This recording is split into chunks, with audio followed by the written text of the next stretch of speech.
दोस्तों इस हफ्ते 20 तारीख को जेरेमी बुएंडिया खेलने वाले हैं एक मेंस फिजिक कंपटीशन में जिसका नाम है सास्क्वाच प्रो।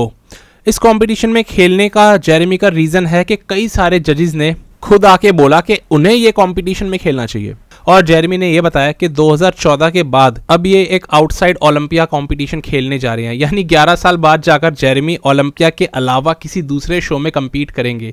ये चीज़ आसानी से देखने के लिए नहीं मिलती है। इनका ये करने का रीज़न जजेस ने क्यों बोला है, हम ज़रा इसके ऊपर आज थोड़ी बात करते हैं। ये तो अच्छे से हम सब लोगों को पता है कि जेरेमी इस साल अपना आखिरी ओलंपिया खेलने वाले हैं। बावजूद इसके भी उनकी उस हिसाब से हाइप नहीं है। कई सारे लोग यहाँ पर अली बिलाल और रायन टेरी के अंदर ही उलझ के रह गए हैं और ये 2 मैन शो बन के रह गया है।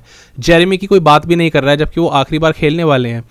पर ये वाला शो सास्क्वाच प्रो होगा, इसमें जब जेरेमी उतरेंगे और अगर इसको ये जीतने में कामयाब हो गए तो कुछ ना कुछ हाइप ज़रूर क्रिएट होगी जेरेमी की लीडिंग अप टू ओलंपिया। क्योंकि 3 हफ्ते पहले अगर कोई बहुत टॉप का कॉम्पिटिटर, मान लो कोई मिस्टर ओलंपिया बनने का दावेदार है, वो अगर कोई शो खेल लेता है सैमसन दौदा की तरह, जिस तरह सैमसन ने पिछले साल करा, ओलंपिया से 2 हफ्ते पहले फ्रांस प्रो खेल लिया, तो ज़्यादा करके क्रिटिसिज्म मिलता है कि क्या ही ज़रूरत थी, अपनी फिजिक को ख़राब करने वाली बात है, 2-2 बार पीक करोगे आपकी ही बॉडी डाउन होगी।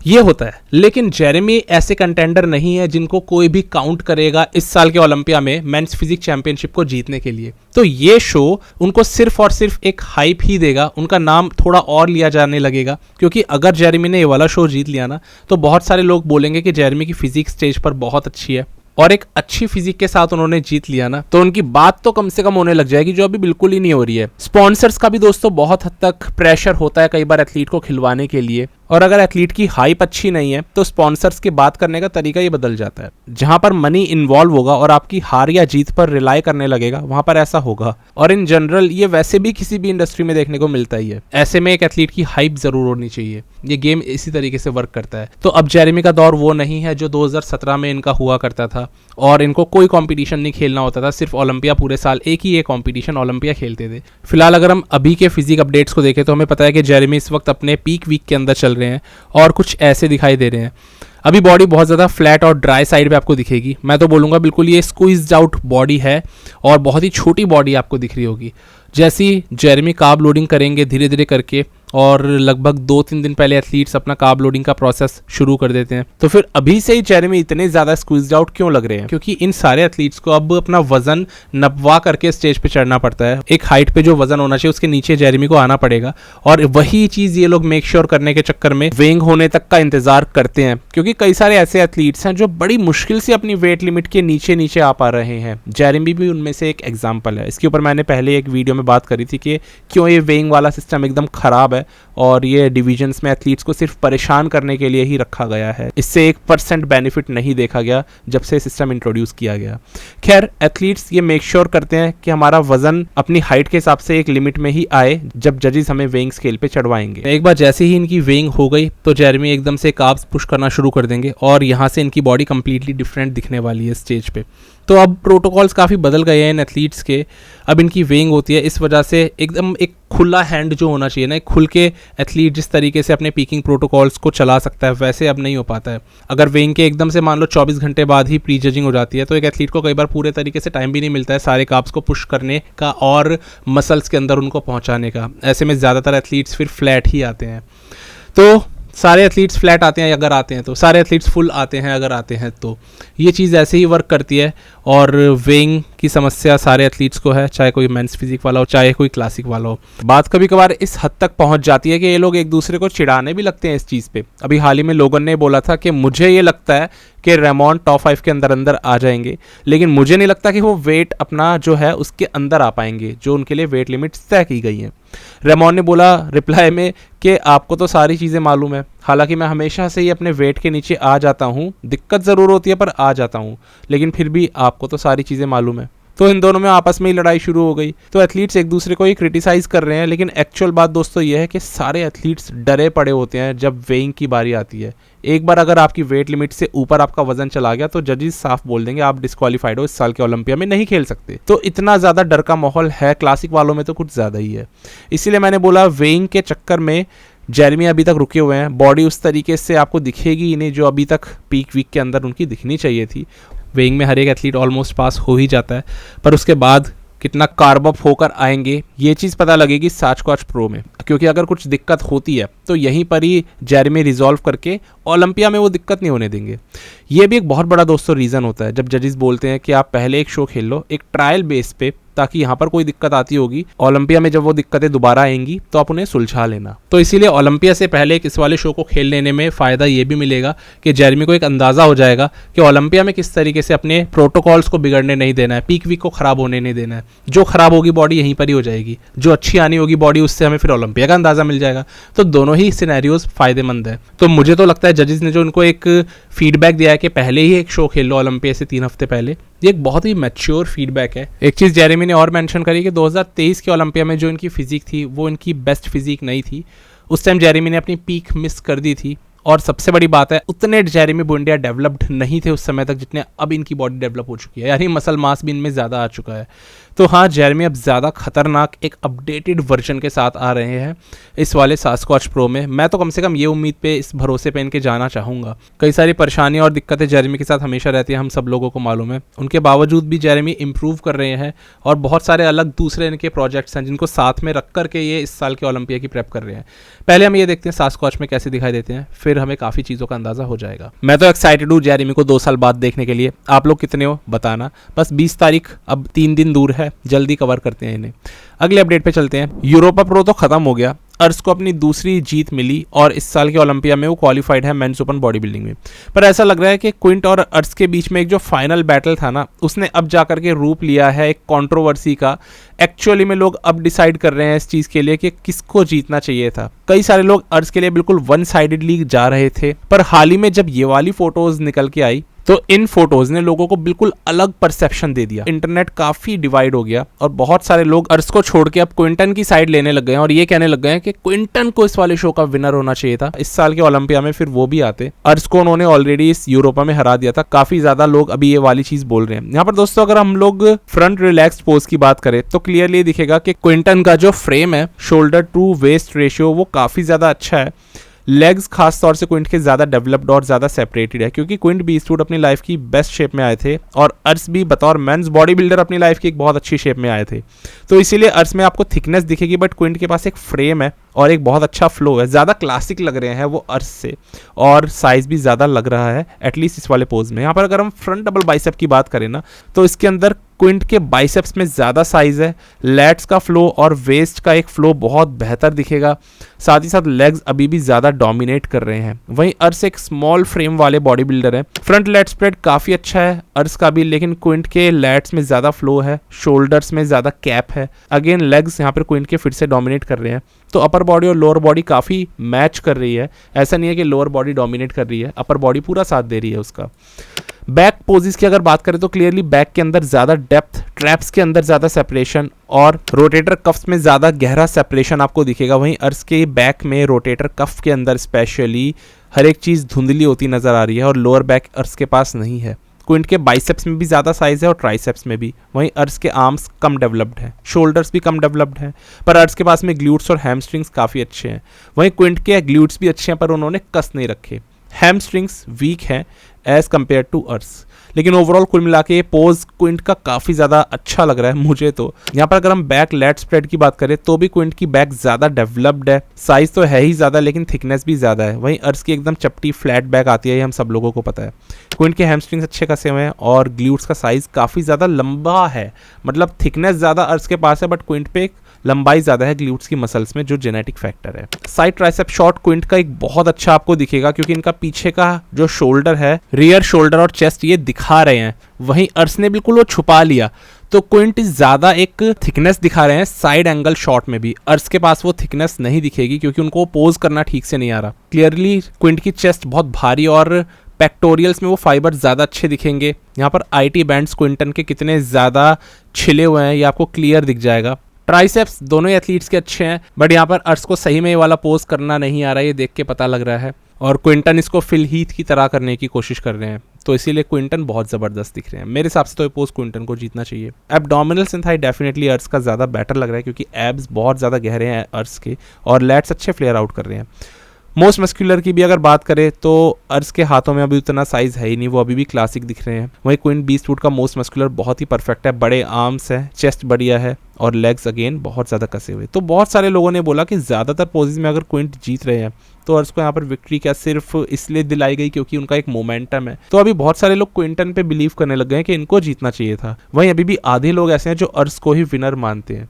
दोस्तों आप किसकी साइड हो ज़रूर बताना। मुझे तो प्रैक्टिकली क्विंट ज़्यादा डेवलप्ड लगे और फ्रेम भी ज़्यादा बेहतर है, मसल सेपरेशन भी ज़्यादा अच्छा है।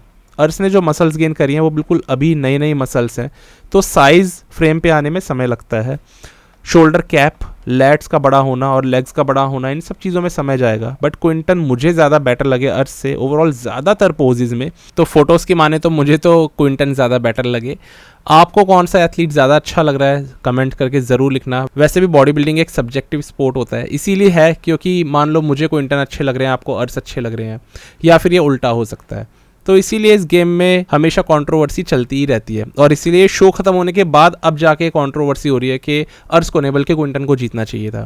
तो ये तो नहीं हो सका। क्विंटन अब अगले साल ही ओलंपिया में आ पाएंगे अगर जीते तो, और अर्श तो दो क्वालिफिकेशन लेके इस साल हमें मेंस ओपन बॉडी बिल्डिंग में खेलते हुए दिखेंगे। क्लासिक की तो क्वालिफिकेशन थी ही, अब मेंस ओपन की भी इनके पास में है। तो अर्श को देखना ज़रूर सब लोग चाहेंगे कि किस तरीके से एक बिल्कुल नया classic athlete men's open body builders के बीच में अपनी जगह बना पाता है, क्योंकि अर्श की मसल्स भी अपनी जगह पे काफ़ी ज़्यादा सेपरेटेड और फुल होती हैं। फुल मसल बैलीज अर्श लेकर आते हैं। स्मॉल फ्रेम ज़रूर है बट कुछ उन पे भी एक्स फैक्टर्स हैं। तो वो एक्स फैक्टर्स कितना चमकेंगे स्टेज पे साइज़ के आगे जब बहुत बड़े बड़े एथलीट्स होंगे इनके सामने खड़े हुए, ये देखना होगा। अगले अपडेट पे दोस्तों चलते हैं, हार्डी शुपन की बात कर लेते हैं। हार्डी ने दोस्तों हाल ही में अपने क्वाड्स दिखा दिए और ये लिख दिया 24 डेज आउट। इस बार दोस्तों हार्डी शुपन की बॉडी वैसी ही अभी तक तो दिख रही है जैसे कि हमेशा हर साल दिखती आ रही है, लेकिन हार्डी का ये कहना था कि मैं बहुत बड़ा आने वाला हूँ और साथ ही साथ ड्राई एज डेजर्ट वो इस बार भी आएंगे। ये इन्होंने अपने अभी के इन वाले पोस्ट से जाहिर कर दिया था। पर सबसे बड़ी दिक्कत अभी भी ये है कि हार्डी शुपन अमेरिका नहीं आए हैं। आमतौर पर हार्डी 1 महीने पहले अमेरिका आ जाते हैं ओलंपिया होने से। अभी तक भी अमेरिका ना आना इस चीज़ का एक डाउट दे रहा है कि हार्डी एक्चुअली में क्या यूएस आ भी पाएंगे, क्या इस साल का ओलंपिया वो खेल भी पाएंगे। अमेरिका और ईरान के इस साल के बढ़ते हुए टेंशन्स की वजह से हार्डी शुपन का आना इस साल काफ़ी टफ लग रहा है। ईरानियंस अमेरिका नहीं जा सकते हैं। एथलीट्स में भी बहुत ज़्यादा लिमिटेशन है, एक तरह से ना ही मान करके चलो। ऐसे में हार्डी का वहाँ पर रहना और तब भी प्रेप करना बहुत टफ है, क्योंकि दोस्तों एथलीट रोज़ उठता है, हर वक्त उसके दिमाग में मिस्टर ओलंपिया जो एथलीट होता है उसके दिमाग में हर वक्त टाइटल, सैंडो और रेस्टलेसनेस चलती रहती है। उस चीज़ के साथ में अगर एक और आपके अंदर इनसिक्योरिटी भर जाए इस चीज़ की कि इतनी जो मैं मेहनत कर रहा हूँ नहीं घुसने दिया तो फिर मेरी इस मेहनत का क्या होगा। दोस्तों ये चीज़ें कई बार एक एथलीट को काफ़ी डाउन फील कराती है। ये चीज़ें एक एथलीट ही समझ सकता है, क्योंकि आप मेहनत कर सकते हो लेकिन कुछ डिसीजंस ऐसे हैं जो आपके हाथ में नहीं है। हार्डी के साथ ये जो दिक्कत है ये अभी तक भी बनी हुई है और मेरे हिसाब से तो देखो हार्डी जहाँ तक है कई बार ट्राई कर चुके होंगे वीज़ा के लिए, लेकिन अभी तक भी कोई जवाब नहीं आ रहा है। हैनी रम्बॉट जो इनके अभी सिर्फ ऑफिशियल स्पॉन्सर बन के रह गए हैं वो भी कोशिश कर रहे हैं हार्डी को लाने की, पर अभी हाल ही में उनसे पूछा गया था कि हार्डी आ सकते हैं यूएस, तो उन्होंने कहा अभी इस चीज़ पे कोई कंफर्मेशन नहीं है। हर साल सबसे ज़्यादा हैनी रम्बॉट ही मेहनत करते थे हार्डी को यूएस लेकर आने के लिए, पैंडेमिक तक में लेकर के आए थे, पर अभी उन्हें भी कोई आइडिया नहीं है इस बारे में। ऑफिशियल स्पॉन्सर होना एक चीज़ है लेकिन कोच होने में थोड़ा सा फ़र्क रहता है।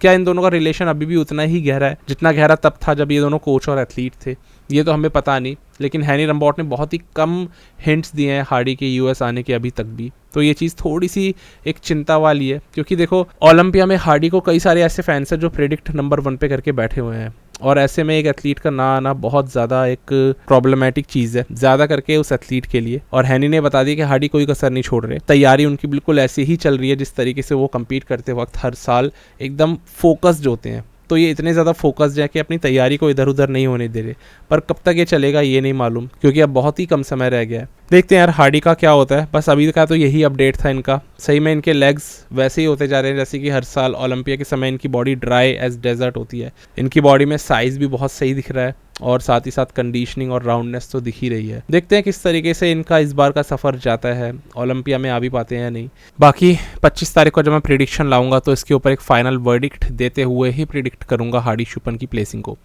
हम चलते हैं अगले एथलीट पे और बात करते हैं सैमसन दादा की।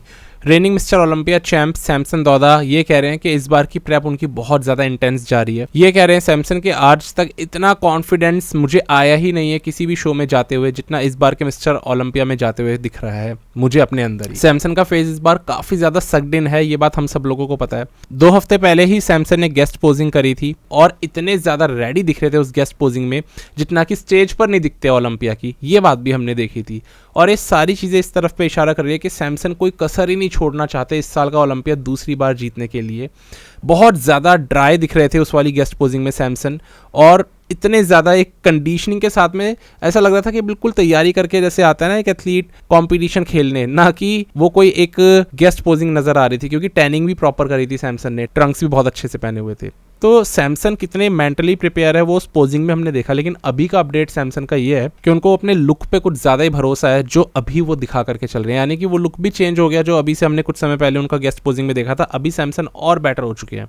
सैमसन ने बोल दिया कि मैं बहुत ज़्यादा भी थका हुआ हूँ, कार्ब्स क्योंकि ब्रेन को मिल नहीं रहे हैं, लेकिन अब भी मैं ट्रेनिंग करने के लिए जा रहा हूँ। कार्डियो जो है सैमसन की वो इतनी हाई चल रही है जितनी कि वो उसको एक्चुअली में चलना चाहिए, उतना भी नहीं कि जिससे कि मसल मास लूज होने लग जाए, लेकिन काफ़ी ज़्यादा कार्डियो सैमसन पहले से ज़्यादा अब कर रहे हैं। फूड इंटेक जितना कम कर सकते हैं उतना करके चल रहे हैं। एनर्जी बॉडी में बची नहीं रही है कुछ करने की। सैमसन का ये एम है कि जितना फैट की लेयर उतार सके अपनी बॉडी पे से इस बार उतार के लाएंगे, जितनी पेपर थिन स्किन उनकी आएगी वो लेकर के आएंगे। और ये बातें ना सैमसन ने इससे पहले कभी करी नहीं थी, हमें अच्छे से पता है। क्रिटिसिज्म उनको हमेशा से इसी चीज़ का मिला है कि साइज़ तो बढ़ाते जा रहे हैं पर वो ड्राई पेपर थिन लुक कहाँ है।